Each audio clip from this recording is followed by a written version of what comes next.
وکفا وسلام علی عبادہ الذین اصطفی اما بعد۔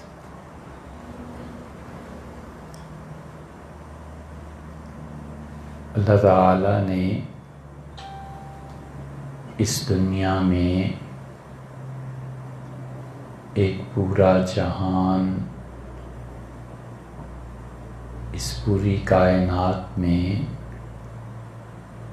الگ سے ایک پوری دنیا مسلمات کی بنائی ہے۔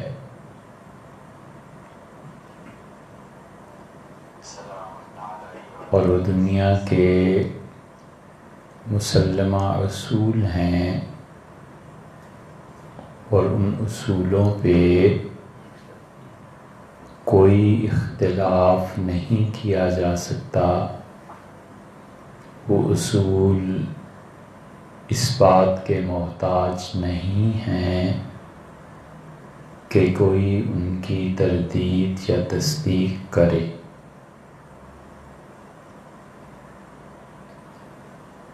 اصول کی بات بنا دی کہ آگ جلائے گی، اصول کی بات بتا دی کہ پانی نشیب کی طرف جائے گا، اصول کی بات بتا دی کہ خلا کو ہوا بھر دے گی، اصول کی بات یہ طے ہو گئی کہ زمین گول یا بیضوی ہے، انڈے کی طرح ہے۔ اب آدمی لاکھ سر مارے اور عمر بھر یہ تحقیق کرتا رہے کہ زمین چوکور ہے اور مر جائے، مگر جو اصول طے ہو گیا، جو ثابت ہو چکا، اس میں تغیر واقع ہونے کا نہیں۔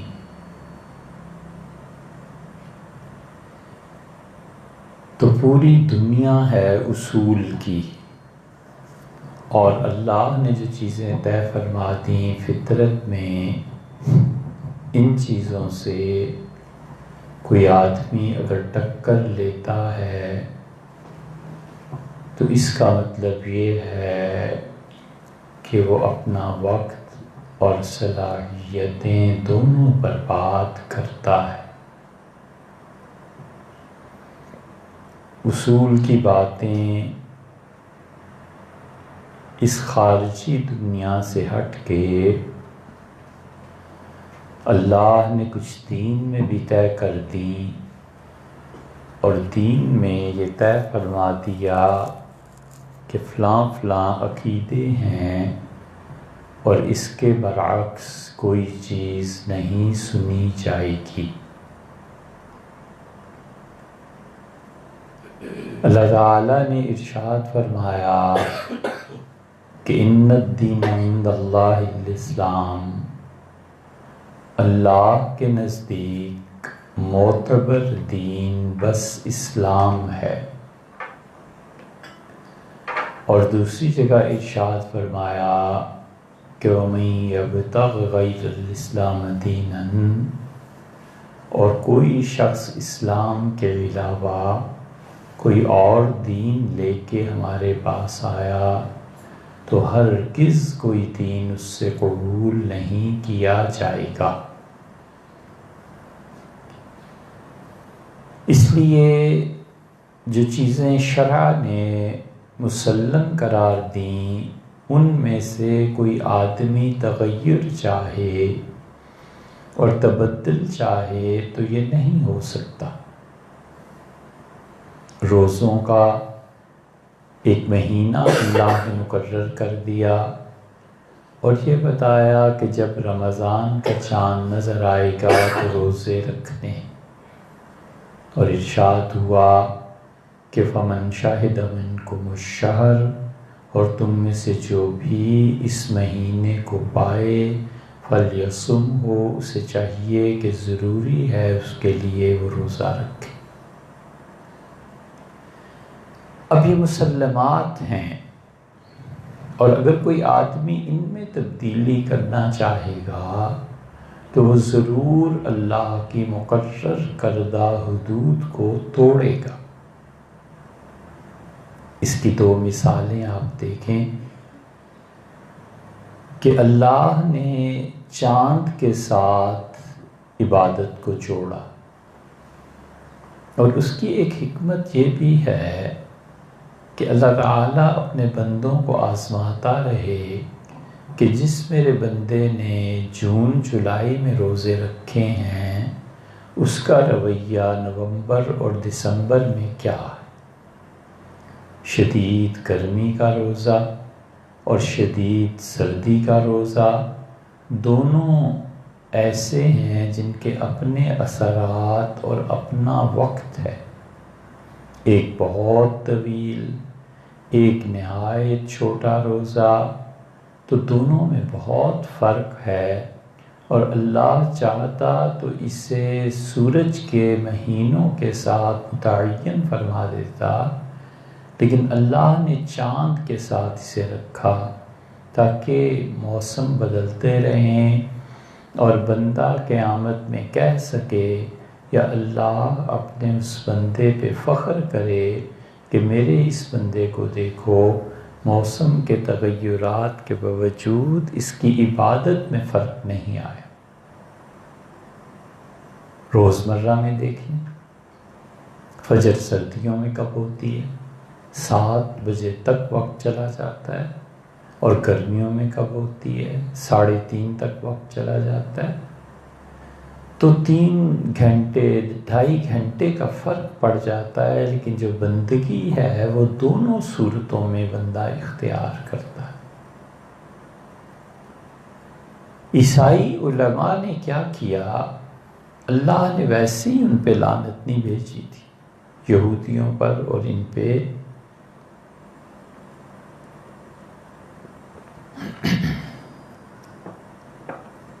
انہوں نے کیا یہ کہ ان کے بادشاہ، ان کے علاقے، چونکہ ان میں نہایت شدید سردی اور گرمی کا معاملہ ہوتا تھا کہ گرمی پڑتی نہیں تھی اور شدید سردی پڑتی تھی،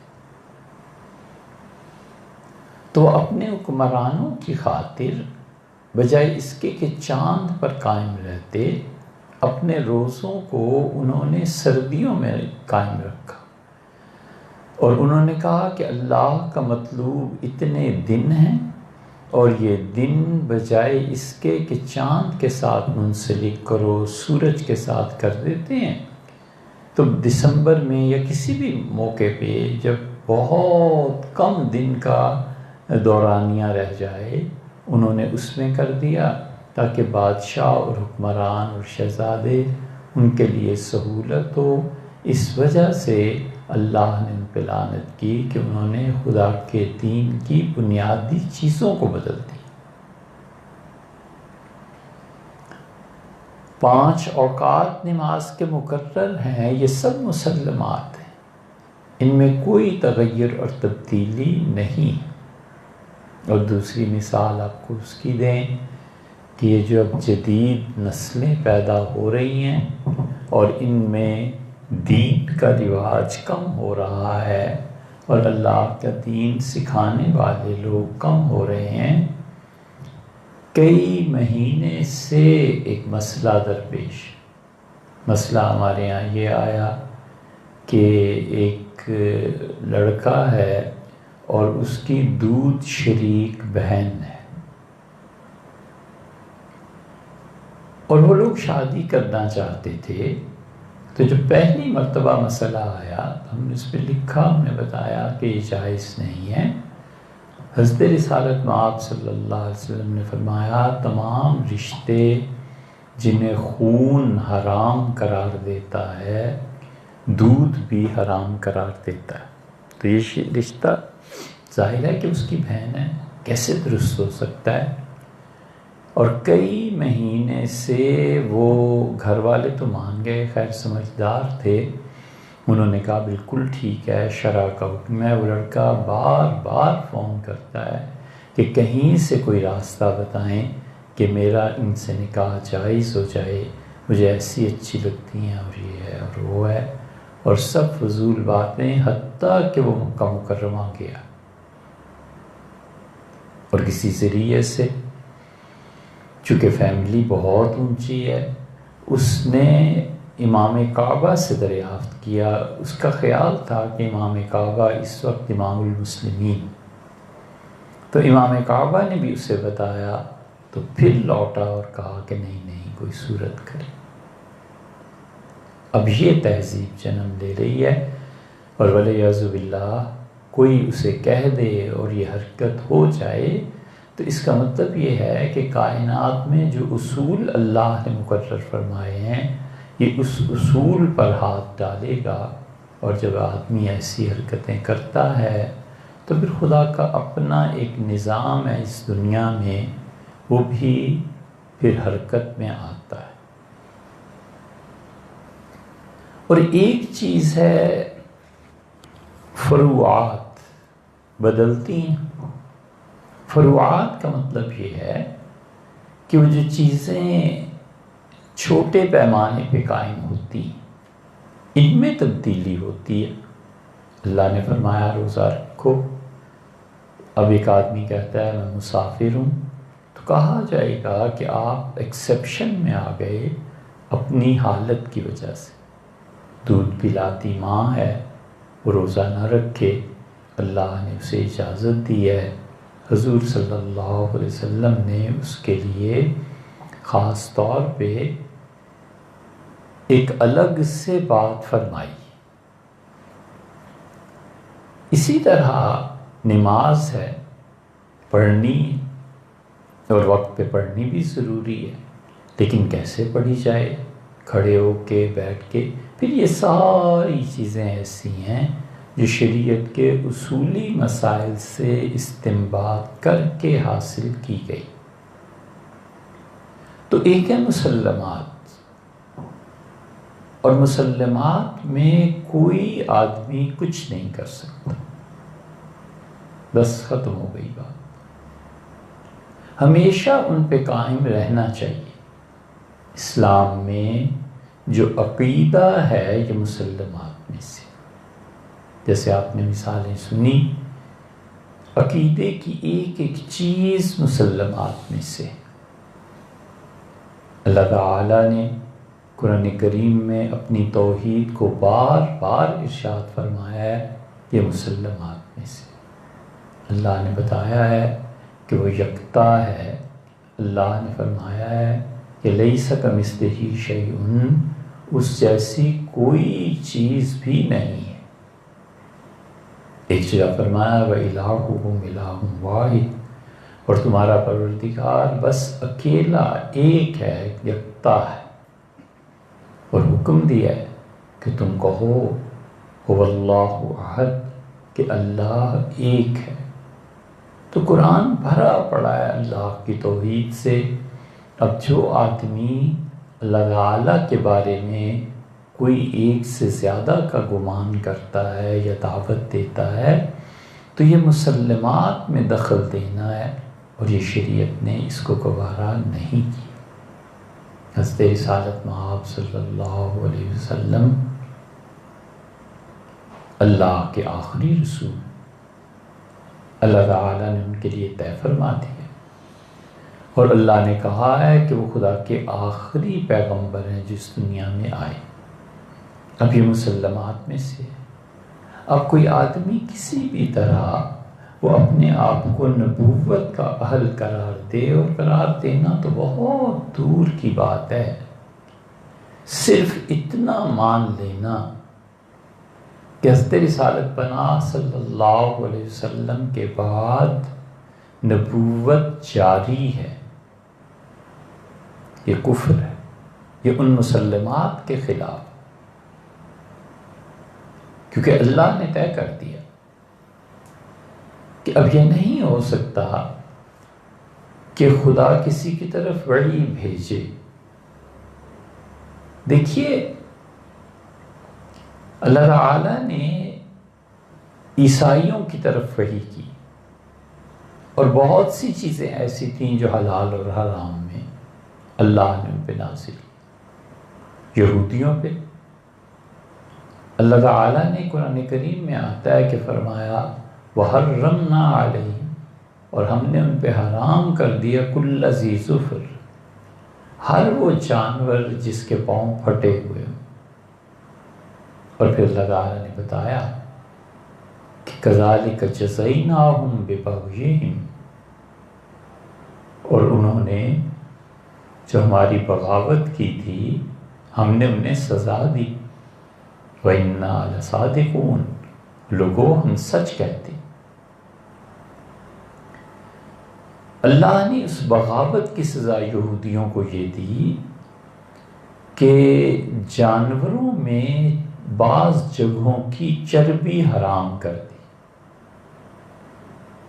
اللہ تعالیٰ نے فرمایا کہ ہم نے انہیں کہا کہ جب تم جانور ذبح کرو، گائے وغیرہ، تو اس کی چربی تم پہ حرام ہے، مختلط من الحوایا، سوائے اس چربی کے جو پیٹ کی آنتوں سے لپٹی ہوئی ہو۔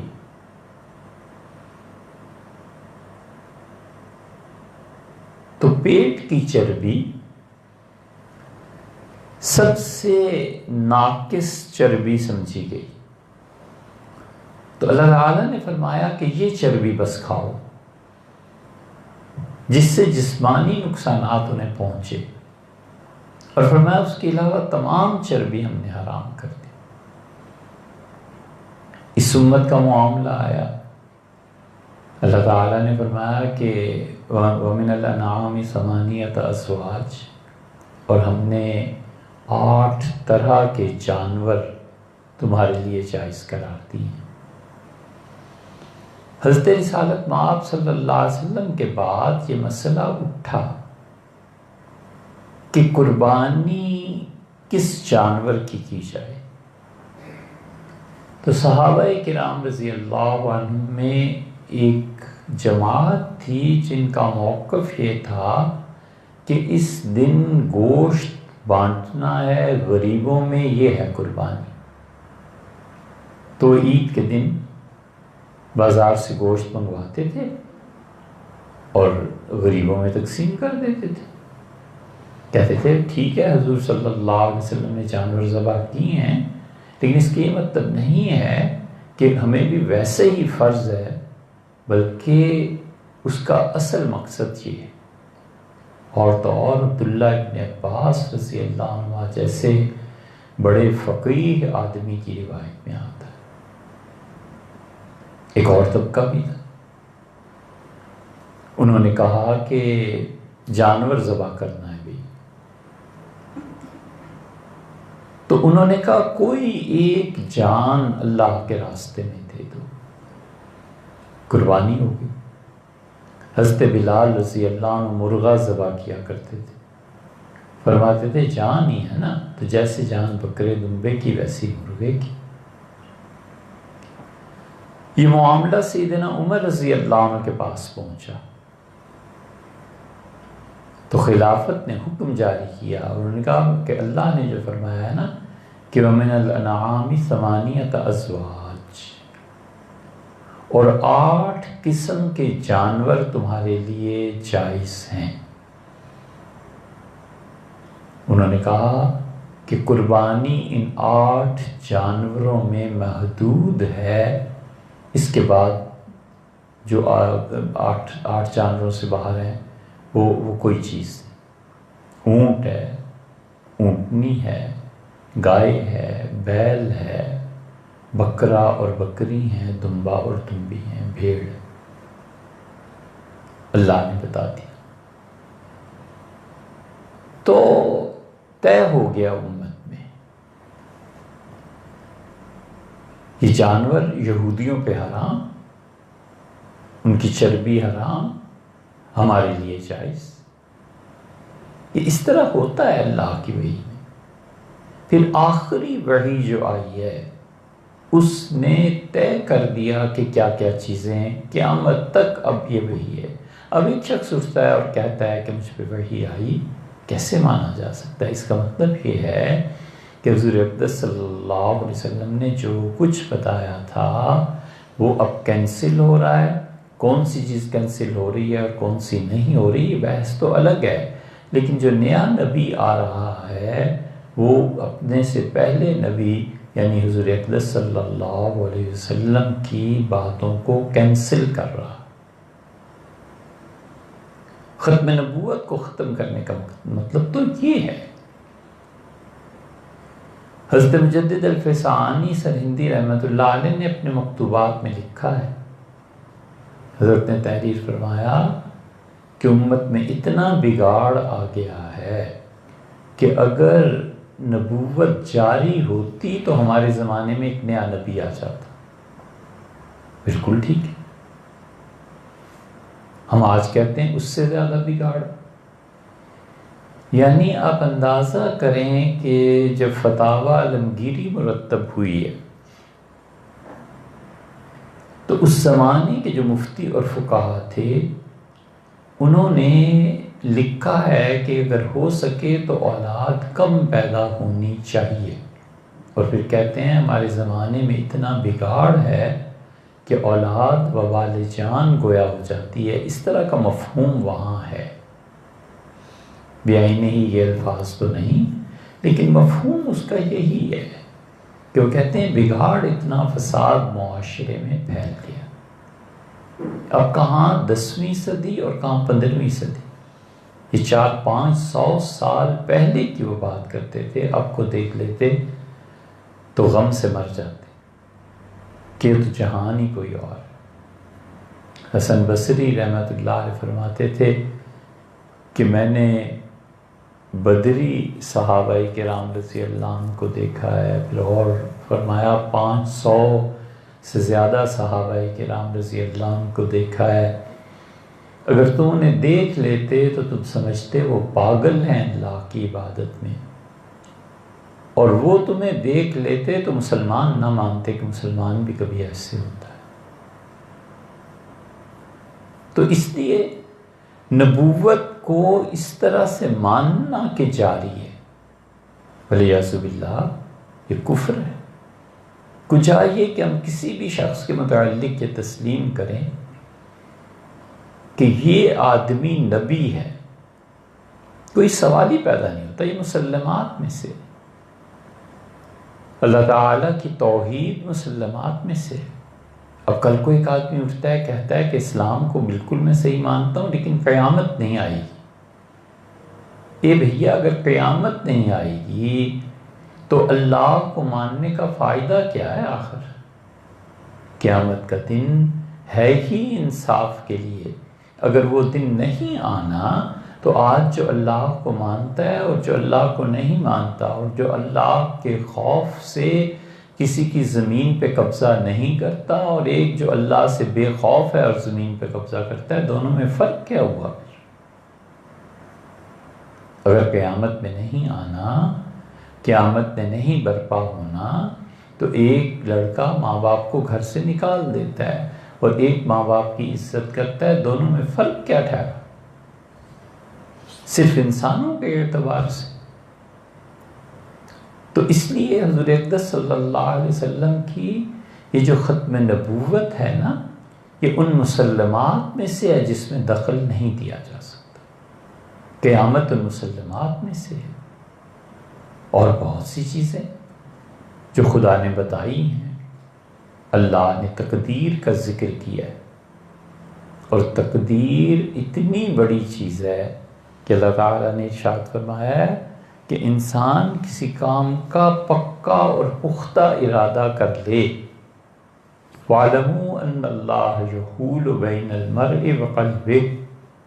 لوگو یاد رکھو اللہ انسان کے درمیان اور اس کے پختہ ترین ارادے کے درمیان آ جاتا ہے. اس کا پختہ اور پکا ارادہ ہوتا ہے کہ کل سفر کرنا ہے، رات سارا سامان باندھ دیا، سفر، ٹکٹ، گاڑی، سب. اور اللہ کی تقدیر یہ ہے کہ تم نے نہیں جانا ورنہ مارے جاؤ گے. بغیر کسی وجہ کے کینسل کر دیتا ہے. اور دوسری صورت بھی ہوتی ہے کہ کوئی پتہ ہی نہیں، اٹھ کے چل پڑا. سب کہتے ہیں مجھے خود نہیں پتا کیوں جا رہا ہوں، لیکن جی چاہتا ہے لاہور پہنچے اور انتقال ہو گیا۔ حضور اقدس صلی اللہ علیہ وسلم نے فرمایا کہ لوگوں، موت کسی انسان پہ جب آنی ہوتی ہے تو جس جگہ اس کی موت لکھی ہوئی ہوتی ہے تم دیکھو گے وہ بغیر کسی کام کے بھی وہاں پہنچ جائے گا، کوئی کام نہیں ہوتا، لیکن موت خود ایک بہت بڑا کام ہے۔ پہنچا، تقدیر ان مسلمات میں سے جس میں دخل نہیں دیا جا سکتا۔ ایک اور مسئلے کی بھی وضاحت کرتے ہیں آپ سے کہ یہ مسلمات میں جو دخل دیتے ہیں نا، ان کا پھر اسلام سے کوئی تعلق نہیں ہے۔ مثلا یہودی ہیں، وہ کہتے ہیں کہ خدا کے آخری رسول جو تھے وہ حضرت موسیٰ علیہ السلام تھے، یا ان کے بعد جو آئے۔ سیدنا مسیح علیہ السلام کو والعیاذ باللہ وہ صحیح نسب کا ماننے کو تیار نہیں، اور قرآن بار بار کہتا ہے کہ مریم کے بیٹے عیسیٰ علیہ السلام، اور اللہ نے بتایا ہے یہ آیت، یہ عورتوں کو بہت بہت اس کا خیال رکھنا چاہیے، بہت زیادہ آپ لوگوں کے ذہن میں یہ بات رہنی چاہیے۔ اللہ تعالیٰ نے ایک جگہ فرمایا ہے کہ ہم نے یہودیوں پہ لعنت کی، خدا کی پھٹکار اور لعنت پڑی یہودیوں پہ، اور اس میں کیوں اللہ نے لعنت کی؟ اللہ تعالیٰ نے فرمایا کہ انبیاء علیہ السلام کو قتل کرتے تھے، میرے بھیجے ہوئے لوگوں کو مار ڈالتے تھے، اور پھر فرمایا ہے کہ وَعَلَى مَرْيَمَ بُهْتَانًا عَظِيمًا، اور مریم جیسی پاک لڑکی پہ تہمت لگاتے تھے، ہمیں غصہ آیا اور ہم نے لعنت کی۔ بات صرف مریم کی نہیں، اس دنیا میں جتنی بھی پاک کردار کی خواتین ہوتی ہیں، اگر کوئی اس پہ تہمت لگائے گا تو والعیاذ باللہ اس پہ خدا کی لعنت پڑے گی۔ اس لیے بی کبھی زندگی میں کسی عورت کی تہمت میں شریک نہیں ہونا چاہیے، ایک جملہ نہیں کہنا چاہیے، ایک لفظ نہیں بولنا چاہیے۔ خدا کا غصہ بہت بڑی چیز، بہت بڑی چیز۔ ہم رات اور دن میں نماز کی ہر رکعت کہتے ہیں کہ غیر المغضوب علیہم، اللہ ان لوگوں کی راہ پہ نہیں ہم نے چلنا، نہ چاہیے ہمیں جن پر غصہ نازل ہوا۔ خدا کا غضب اتنی بڑی چیز، اس لیے کبھی بھی اس گندے کام میں شرکت کرنی نہیں چاہیے۔ خاندان جھگڑے، لڑائیاں، جب یہ بات آئے نا تہمت کی، کوشش کرنا چاہیے کہ اٹھ جائے آدمی کہ میں اس کام میں نہیں پڑتی، یہ تم جانو تمہارے کام جانو، میں نہیں اس پہ راضی۔ مریم پر تہمت وجہ سے اللہ نے لعنت کی یہودیوں پہ، اور اللہ نے خود فرمایا کہ ایسی ان اللہ اصطفیٰ کے، اللہ نے تمہیں چن لیا، اور اللہ تعالیٰ نے فرمایا مریم سے کہا کہ اصطفیٰ کے العالمین، اس وقت کائنات میں جتنی بھی عورتیں ہیں نا مریم تم سب سے زیادہ ہمیں پسند، اور اللہ نے ان کی حکمت کا ذکر کیا ہے۔ اللہ تعالیٰ نے فرمایا ہمارے اس کے سائے یہ موسم سے پھل ملتا تھا، تو یہودیوں نے یہ کرتوت کی، اسلام نہیں ہے۔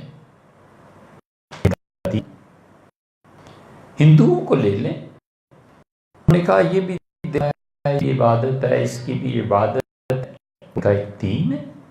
سکھوں کو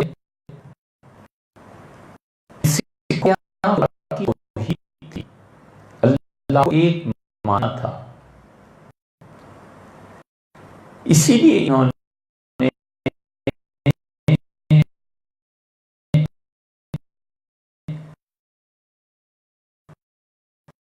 لاہور میں قلعے کا جو دروازہ ہے یہاں پہ ان کے گرو کی قبر تھی.